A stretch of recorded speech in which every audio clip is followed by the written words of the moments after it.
Welcome to another lesson. But before we start, we would like to thank all our members on Patreon. And if you'd like to become a member, you could go to patreon.com/learn Tagalog Filipino. Join us to learn Tagalog Filipino faster.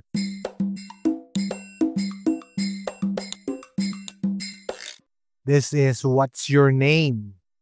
Anong pangalan mo? At learntagalogfilipino.com podcast. So what's your name? Let's answer that question. Para sa nagsisimula pa lang na mag-aral ng Filipino, ang tanong, the question is, what's your name? Anong pangalan mo? Do you know how to answer that question? What's your name? Anong pangalan mo? Of course you do. Now, you would need to ask someone their name in Tagalog. Ask them, anong pangalan mo? Introduce yourself using simple words like this. Anong pangalan mo? So you could respond to it yourself. Anong pangalan mo? What's your name? In the Philippines, people are very warm and friendly. When meeting someone for the first time, it's common to smile and say hi or kumusta. Then ask for their name using polite words like ano po ang pangalan mo? That's a means of showing respect. It's very important, especially when talking to someone who is older or someone who is in authority. Again, by now you could answer this question. Anong pangalan mo? What's your name? So, anong is what? Pangalan is name and mo is your. Literally, it would be what name your. Okay? It sounds a little different than English, but this is the order of words in Tagalog if you will be literally translating it. Okay? So, anong pangalan mo? O ano ang pangalan mo? But basically, it's anong pangalan mo?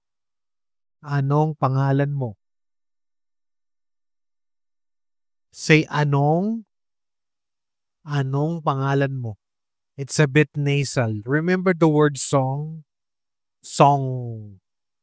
Anong will have that ng sound as well. Anong, song. Alright? Song, anong. So remember the word song when saying the word anong. Anong. Okay? Anong. Pangalan. Pangalan. So you need to stress on nga. Nga.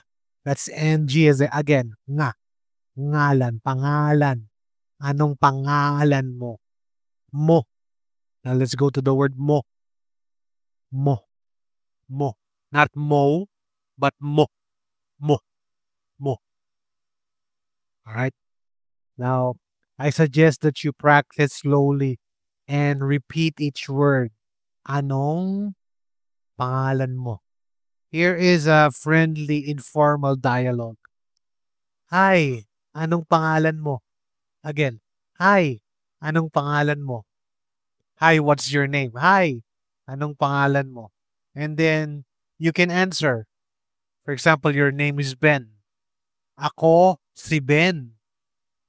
Ako si Ben. And then you would throw back that question again. Ikaw, you. I'm Ben and you. Alright? Anong pangalan mo?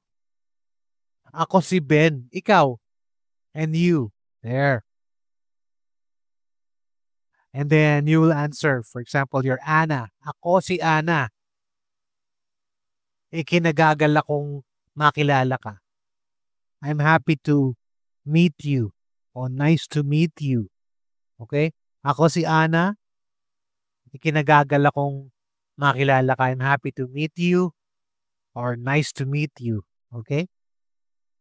Ako si your name. I am and your name. Okay? Another example would be, magandang araw po. Anong pangalan mo? O anong pangalan nyo? Okay? Magandang araw po. Anong pangalan mo or anong pangalan nyo? Good day, sir, ma'am. What's your name? Okay, so that's magandang araw po. Anong pangalan nyo? Okay? And then you will answer that question. Ako po si Mr. Santos.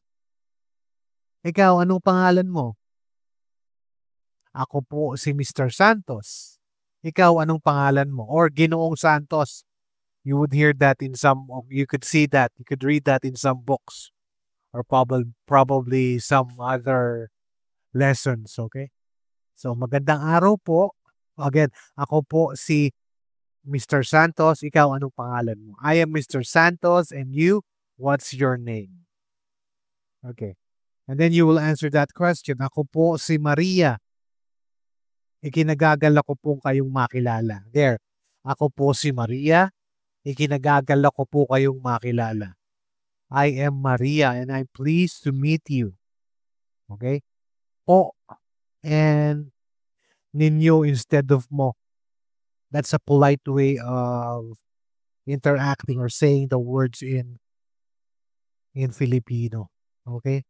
So instead of mo, when you're talking to someone who is older or someone in authority, you would say ninyo. That's a polite way of using or talking in Filipino. Okay. You could use that with older people, teachers, principals, strangers, even strangers. And again, people in authority. Okay, in Tagalog, you place C, S-I, that's C, before a person's name. Example, ako si Oli. Or ako si, and then say your name, ako si. And then if you want to be polite, ako po si Oli. Or ako po si, whatever your name is. Okay. And sometimes I would hear ang with students when they say their name. Okay. You could just say ako si. And then when someone asks you, anong pangalan mo? What's your name? How do you answer? Of course, you answer like this. Ako po si Oli. I'm Oli. O ako po si whatever your name is. Ikaw, anong pangalan mo? Kayo po, or when you're talking to someone in authority or someone who's older, kayo po, anong pangalan nyo? Or ikaw, anong pangalan mo? Alright? Ako po si Oli. O ikaw, anong pangalan mo? Okay? Well, I'm just repeating that. And then you could say, ikinagagalak kitang makilala. Ikinagagalak kitang makilala. I'm happy to meet you or nice to meet you. Alright? Ikinagagalak po kitang makilala. Ikinagagalak ko po kayong makilala. Ikinagagalak ko po kayong makilala. Nice to meet you. Okay, I would like to give you some exercises. Say, pick a name. Say whatever name you think of or just use your name. And then say it out loud. Anong pangalan mo? And then answer that question. Ako si Mario. And then you'll say, ikinagagala kong makilala ka. Or ikinagagala kitang makilala. There you go. Just pretend that you're talking to someone. All right? And by the way, if you're interested to have a conversation partner, a Tagalog conversation partner, you could go to learntagalogfilipino.com and register to the tier where you get to practice.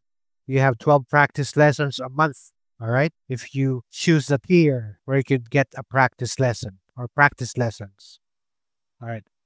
Again, to practice, what's your name? Anong pangalan mo? And then you answer, ako si Mario. Di ba? Nice to meet you. Okay. Ikinagagalak kitang makilala. Ikinagagalak kitang makilala. Okay. Again, you use si before your name. Ako po si Oli. Ako po si Mario.